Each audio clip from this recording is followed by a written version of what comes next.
Page 3 now, the flagging U.S. economy and the feigning Fed. Fed Chief Janet Yellen continues to mislead Wall Street.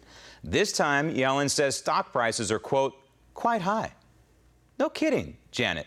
Might have something to do with your organization flooding the markets with cash, a.k.a. quantitative easing.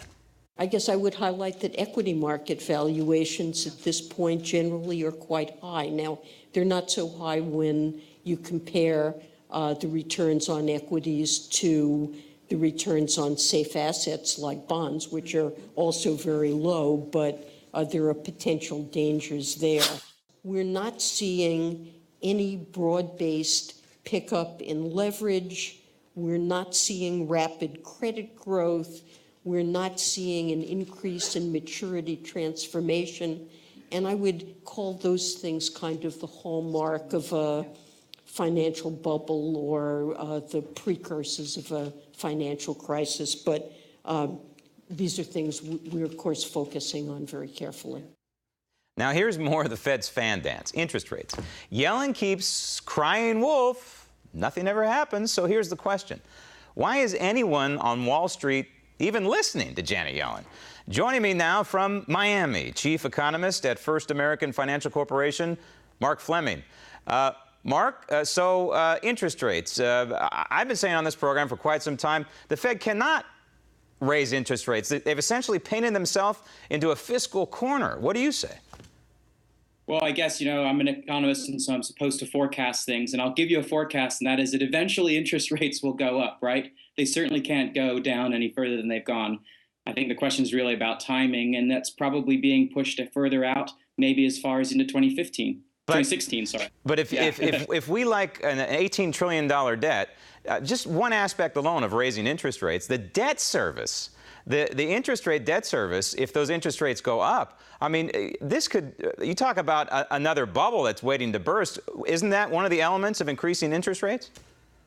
Well, I think that's certainly a cost associated with increasing interest rates that the government bears, but then also you have the increased cost of borrowing on the credit side. But you also get higher returns in the bond market when you increase rates. So there's good and bad to it, depending on where you sit in the financial spectrum. Isn't the Fed, in a sense, and now Wall Street, unfortunately, kind of hooked on the quantitative easing? And aren't we set for a QE4 here?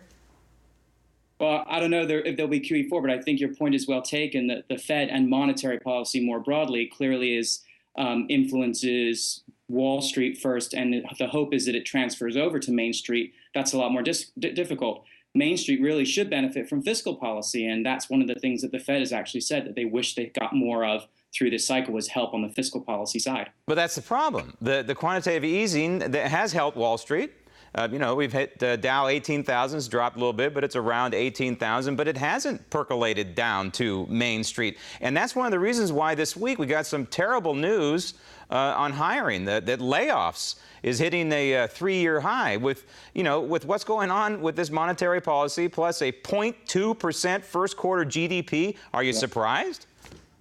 Well, the 0.2% GDP number, actually, we've had a number of first quarters with very slow growth. Also, in the same release as the 0.2%, it showed that the economy year over year grew by almost 3%, which is actually above what most experts suggest the long-run rate is. So for some reason, in our economic behavior these days, we always have a slow first quarter, and economists like to blame it on the weather.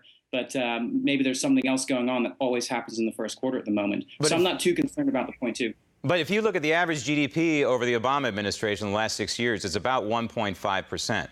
To me, having lived through the Reagan recovery, where his average GDP was around 4%, that's not a recovery by my definition. Have we dumbed down America in terms of, quote, recovery? Short answer is sort of yes. Actually, the demographics and productivity trends in the economy today suggest that we should be a slower growing economy than in some of those prior decades when we come out of recession. And this was a financial recession, which always is harder to recover from. So when you look at it relative to long run growth rates, actually the 2 to 3% rates that we've been achieving in some of the years coming out of the recession are actually above trend.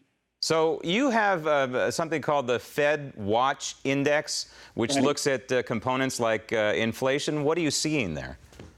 Well, that index, we're looking at the dual mandate of the Fed, and it's sort of the full employment and the inflation targets that they have, and saying, well, when we look at the data, when should the Fed start to raise rates? And that index just sort of crossed into rate rising territory because the very low unemployment rate is, below 5.5%, approaching full unemployment. I know that's a little bit of an oversimplification of the health of the labor market, and certainly inflation being very low. So, the timing is right. The benefits we've got in terms of low inflation at the moment are certainly probably pushing that timing out. But isn't that inflation number a phony number? I mean, they had to pull it into a negative territory just to get this 0.2% GDP.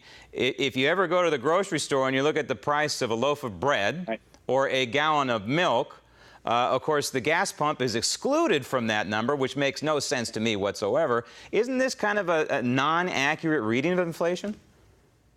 Well, there's a number of potential readings out there, and they all have strengths and weaknesses. I think one of the best measures you mentioned, sort of going to the grocery store and the feeling of the consumer, real median household income is down 8% relative to the recession. We've only had the last reading was the 2013 number, was the first time that we actually beat inflation. And so I think consumers in particular, forget the GDP number, consumers are feeling that things cost more and my income is not growing. And that's really where the rubber hits the road. And homeownership is in crisis level, down 3% since Obama took office in 2009. That's another topic. We're out of time. Mark, thanks for joining us.